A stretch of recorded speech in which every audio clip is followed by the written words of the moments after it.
यहां से एरो उधर की तरफ जाते हैं, इसका मतलब मुझे लग रहा है कि कम एक्सपैंड हो रहा है, वॉल्यूम चेंज हुआ। तो मुझे बोलो कि क्या हमारे पास तीनों पाथ में, अगर इसको पाथ मान लो, this is path 1 and this is path 2, this is path 3, ठीक है ना बेटा? तो मुझे बोलो कि हमारे पास अगर पाथ ए, पाथ बी और पाथ सी, मुझे बता दीजिए किसमें सबसे ज्यादा वर्क हो जाएगा या सेम हो जाएगा।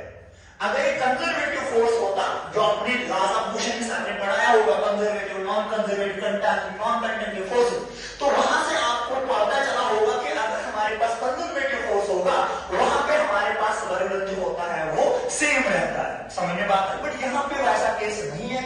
यहाँ पे हमारे पास मैंने आपको पॉइंट दिखाया कि ये हमारे पास पाथ फंक्शन होता है, पाथ पे डिपेंड करेगा। आप किस भी पाथ से ले लो उसको अकॉर्डिंगली आपको वर्क आ जाएगा। क्लियर बात? अब अगर इसी ग्राफ को मैं अलग अलग लिख लूं, आपको ऐसा समझ आ जाएगा, जो हमारे पास पहला पाथ जो ये पॉइंट ए है अपनी जगह पे, ये पॉइंट बी है अपनी जगह पे, इसको मैंने पहले यहां से लिया, तो हमारे पास आपको नहीं लग रहा कि एरिया अंडर दिस कर्व इतना आ जाएगा, है ना? आपको मैंने पहले भी बोला कि जब आप वर्ग निकालोगे आप एरिया अंडर द कर्व निकाल दोगे, एरिया अंडर द कर्व ये इतना आता है, हम कंपेयर करके लिख सकते हैं, देख सकते हैं। तो मुझे कितना एरिया इस कर्व के अंदर आया, दिस इज द पाथ 1 जो मेरे पास था।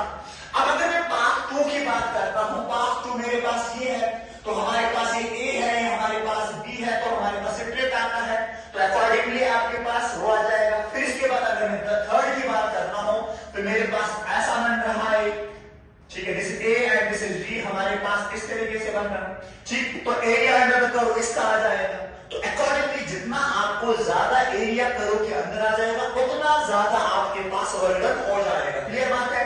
तो अकॉर्डिंगली मैं बोल रहा हूं आपको कि मान के चलिए हमारे पास इतना होगा और ये हमारे पास इतना है, इसलिए मुझे समझ ये आ रहा है कि सबसे ज्यादा कर्व ये ले रहा है, ठीक है। तो इसके अंदर जितना एरिया आ जाएगा वो सबसे ज्यादा वर्क हो जाएगा।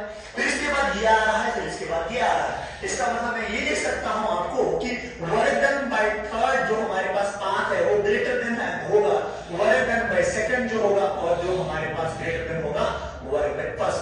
कहने का दर्द सिर्फ इतना है, स्टेटमेंट दिखाने का दर्द इतना होता है कि आप इस स्टेटमेंट को याद रखो और घर में अप्लाई कर दो, ठीक। तो मैंने आपको बोला कि जो हमारे पास वर्क जो होता है वो किसके ऊपर डिपेंड करता है? शाबाश, किसके ऊपर डिपेंड करता है? पाथ के ऊपर डिपेंड करता है। यानी कि आपको point A initial point final point same है, तो बट आपके पास इस पार्टिकल को यहां से भी आप ले आ रहे हो, आप इस पार्टिकल को यहां से ले आ रहे हो, और आप इस पार्टिकल को यहां से ले आ रहे हो। तो दैट मींस आपने देखा कि एरिया अंडर द कर्व किसका ज्यादा आ जाएगा? जिसका एरिया अंडर द कर्व ज्यादा होगा वही ज्यादा वर्डन होगा।